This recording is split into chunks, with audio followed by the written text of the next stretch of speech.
Գյուրջան Կասկադ, հասանելի բնակարաններ 65 ամիս մարման ժամկետով։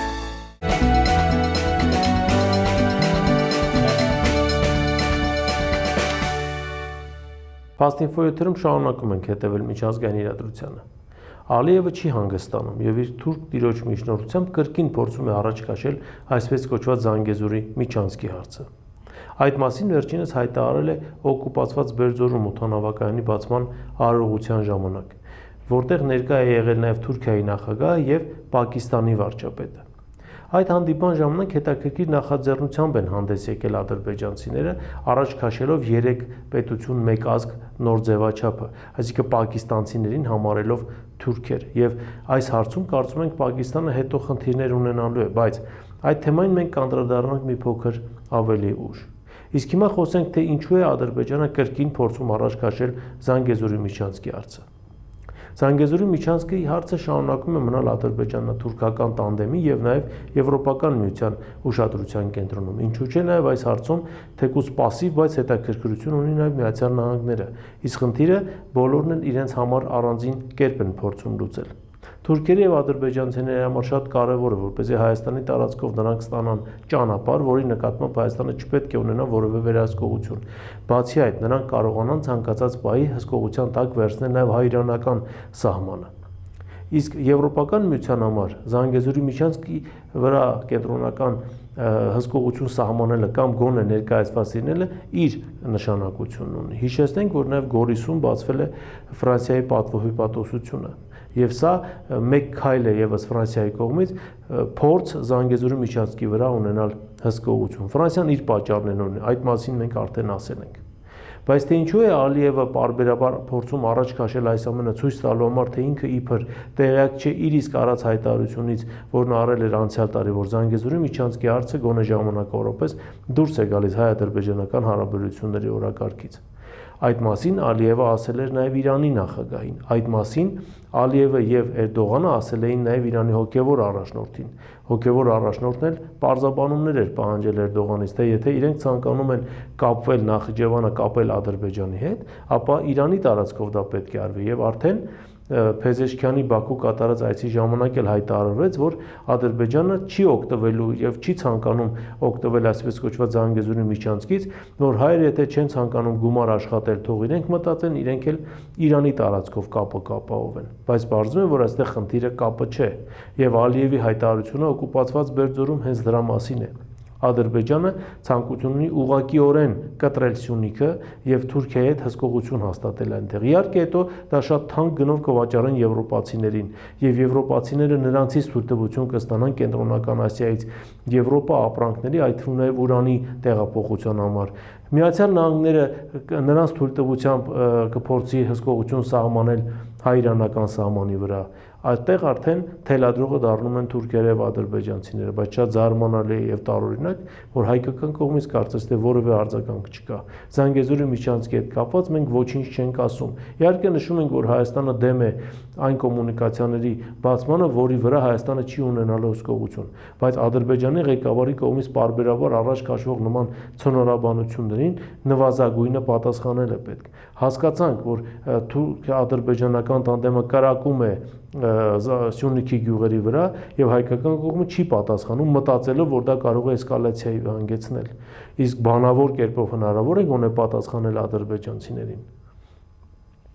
Առանց մեզ մեր տարածքի վրա բավականին լուրջ խաղադրույքներ են դրված եւ դրա գլխավոր հովանավորը իհարկե Էրդողանն է։ Էրդողանը ինչպես եղավ Ուկրաինայի հարցում, բավականին թանկ վաճառելով իր միջնորդությունը Ռուսաստանին եւ նրանից պոկելով բավականին լուրջ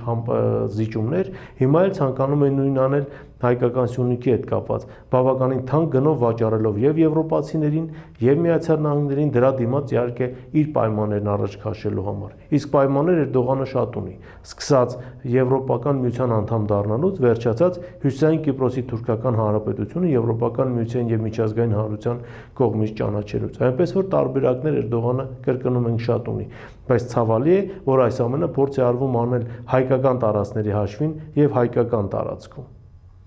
Ինչևէ, նաև սրան ավելացնում ենք էսկալացիայի վտանգը։ Ռուբիոն հայտարարել էր, որ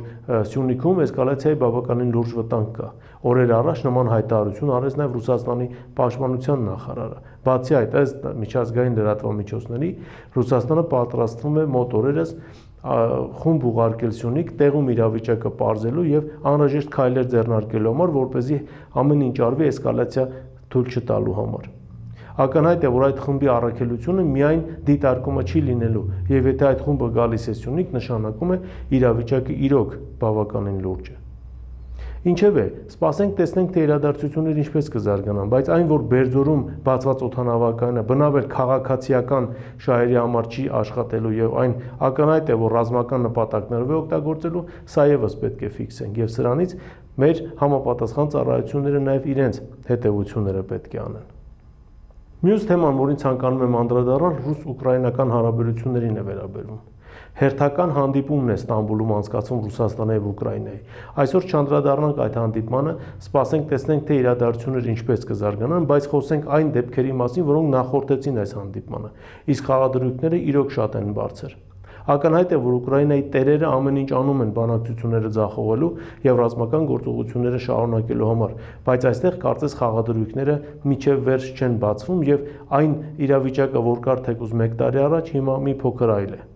Իհարկե, Ռուսաստանը հարձակման ենթարկվեց նախորդին ուկրաինական դրոնների կողմից, աննախադեպ բան տեղի ունեցավ, Սիբիրում տեղակայված ռուսական օդանավակայանները հարձակման ենթարկվեցին ուկրաինական դրոնների կողմից եւ Ռուսաստանը նաեւ հեռահար ավիացիայի գծով բավականին լուրջ կորուստներ կրեց։ Բացի այդ, Ուկրաինայի տերերն ըստ էության անցան Ռուբիկոնը, այս անգամ ահաբեկչական գործողությունների հետևանքով Ռուսաստանին պատճառելու նաև քաղաքացիական զոհեր, այդ թվում նաև երեխաներ, որոնք գտնվում էին այն գնացքներում, որոնք խորտակվեցին պայթյունների հետևանքով։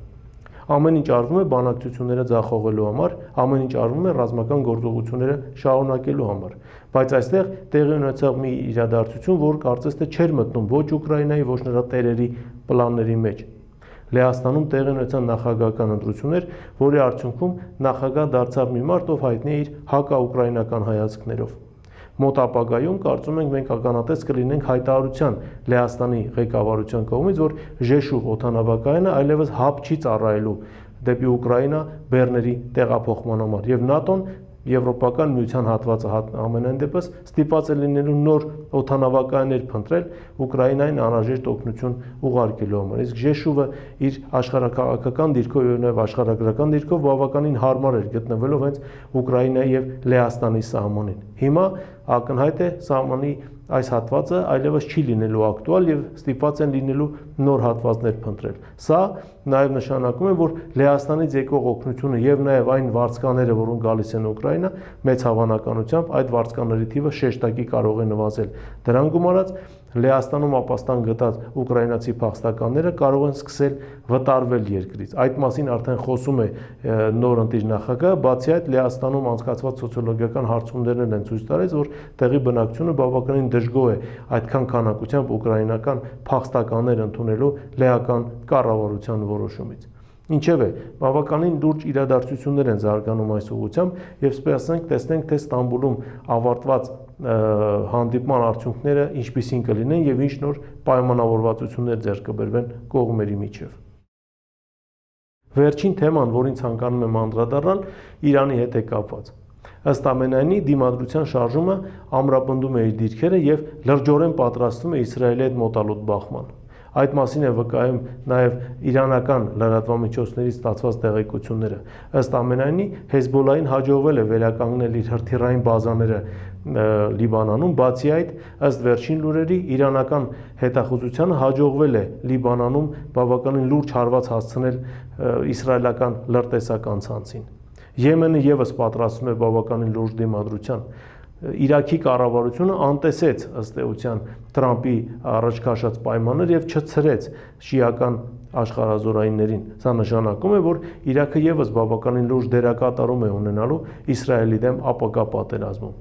Եվրոպական միությունն էլ տեսնելով, որ բանակցությունները Միացյալ Նահանգների հետ փակ ուղի են մտնում, քննարկում է սանկցիաներն Իրանի նկատմամբ վերականգնելու հարցը։ Ինչևէ, ակնհայտ է, որ բանակցությունները գնում են փակուղի, ակնհայտ է նաև, որ ի սկզբանե կողմերը այնքան բարձր խաղադրույքներ էին դրել եւ նշաձող այնքան բարձր էր դրված, որ ոչ Իրանն էր զիջելու, ոչ էլ Միացյալ Նահանգներն էր զիջելու։ Տրամպը կարծես բանակցությունները օգտագործեց արաբական երկրներում իր արշավը իրականացնելու եւ այնտեղից բավականին լուրջ ֆինանսական կարողություններ տանելու համար։ Հիմա արդեն, երբ այդ ֆինանսական միջոցները ստացված են եւ նաեւ ստացված է այսպես ձեռքի հետ միատել ինքնաթիռ Տրամպի համար, հիմա արդեն ժամանակն է Իրանի հետ սկսել աստիճանաբար սառեցնել բանակցությունները, ձեռքերի ազատություն տալով Իսրայելին։ Ինչևէ, սպասենք տեսնենք, թե այս ուղղությամբ եւս իրադարձությունները ինչպես են զարգանալու եւ ինչ նոր անակնկալներ կմատուցի նաեւ մեզ, քանզի մենք ամենից մոտն ենք գտնվում այն տարածաշրջանին, որտեղ մեծ հավանականությամբ կարող է իրոք մեծ պատերազմ սկսվել։ Այս թեմաներն էին, որոնց այսօր ես ցանկացա անդրադառնալ, այսօր այսքանն է, շնորհակալություն, կհանդիպենք եթերում։